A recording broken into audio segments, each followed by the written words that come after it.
Yeah, I had Noam Chomsky on a couple nights ago, and he made the good example. He said in Europe, over here, Holocaust deniers, it's actually illegal to do that. And Noam thinks that's a bad idea. He said, because you actually kind of give them more press when they do it, and you make it illegal, and it makes a thing. He says, whereas in America, if someone writes a Holocaust denial book, they're just, they're kind of just an idiot. But it's not illegal, And this is a guy who was affected directly by this. But yeah, that's his point of not kind of putting it away into the dark side. I agree with him. But then again, so what do we do though? Because these digital platforms, first of all, they're monopolists. Then they're massive trillion-dollar companies sometimes, and they have these community policies. And I mean, I'm knee deep in this right now, Tim. I mean, we thought about streaming this on our Digital Freedom platform just in case we went off the reservation here. But like, I got to censor myself right now because potentially get dinged by YouTube.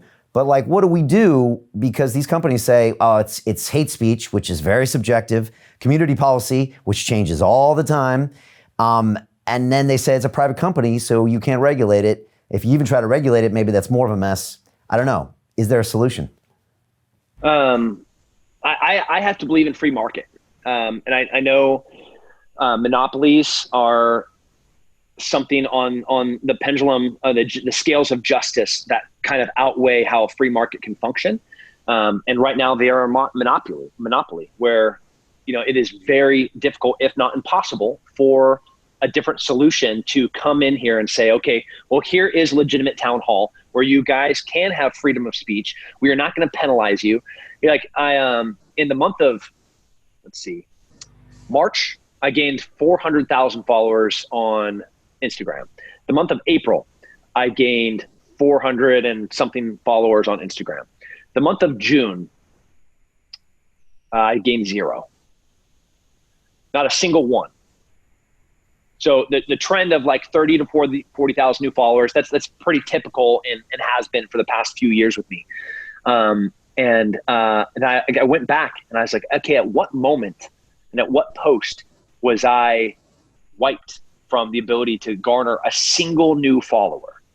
And I could go back to a specific instance in time where it very clearly, it wasn't, I violated any rules. I just didn't align with what Instagram wanted. And I got literally, my account is frozen in the sense of like, you can't search me.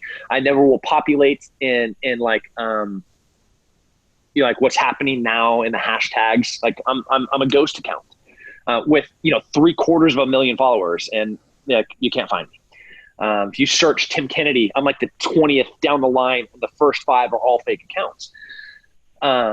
So what can we do is, break monopolies up so free market can survive, so, and I really do believe in free market. There are other options that are coming, but they don't have a chance unless the people are like, all right, what's happening is not okay.